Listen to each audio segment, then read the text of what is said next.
Haman bir kuni sizga avarchilik yoki cho'ng chatoqlarni tepib beradigan 10 nuqson. Bu mukofotlarning sizda qanchasi barkan inkas rayonida o'rtoqlashayli. Birinchi og'zini boshqara olmaslik. Bu yerda ko'z tutqunimiz ko'payadigan emas, balki deyishga tegishli bo'lgan yoki deyishga bo'lmaydigan gaplarning hammani to'kiydigan. Boshqalarni ranjitib, qo'yibmi, yana qaysi gapni ranjitib qo'yganlikni bilmaydigan ishlarni ko'rsatadi. Ikkinchi ochiqini bosolmaslik.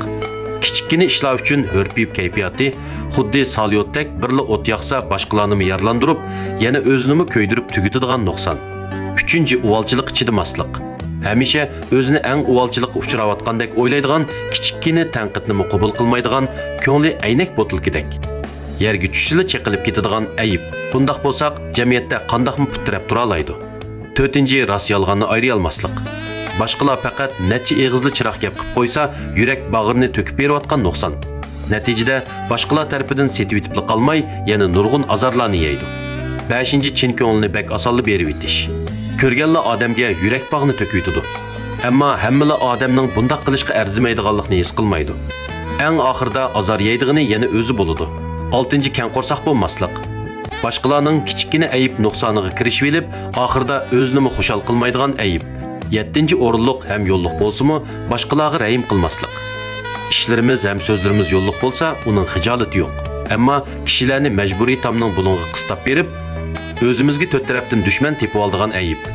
8. Ziyoda qizg'in bo'lish, boshqalardan ehtiyot qilmaslik. Hamma ishda boshqalarni o'ylab ish qilib, oqibat o'zi eshakning o'rniga tushib qoladigan ayib.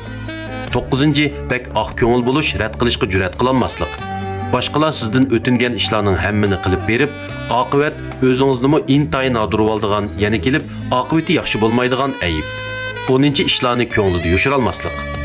Turmushda bo'lib o'tgan ishlarning hammini boshqalarga yeyib, sazoyi qiladigan ayib. Bundaq bo'lganda, qandaqmi cho'ng ishlarni qilg'ili bo'ladi. Yuqorqi savalliklardan ilgari menmi ko'p sodir qilgan keyin bara-bara shuni his qildimki, pishib yetilish, surin talat bo'lib elish emas. Balki o'zimizni yaxshi boshqarishni ham o'zimizni qandoq qo'g'dashni bilishdir. Do'stim, agar sizdami yuqorqi nuqsonlar bo'lsa, hech qisi yo'q. Bugundan boshlab asta-asta o'zgarting. Shu esingizda bo'lsinki, haqiqiy pishib yetilish va kuchiyish o'zimizning kayfiyati va gap so'zlarini kontrol qilishni bilishda ifodalandi. Oxirida hammamizning texmi yaxshi o'zimiz bo'lishimizni, agar to'qay yo'lni azroq mengib, oyog'imizdan tikan.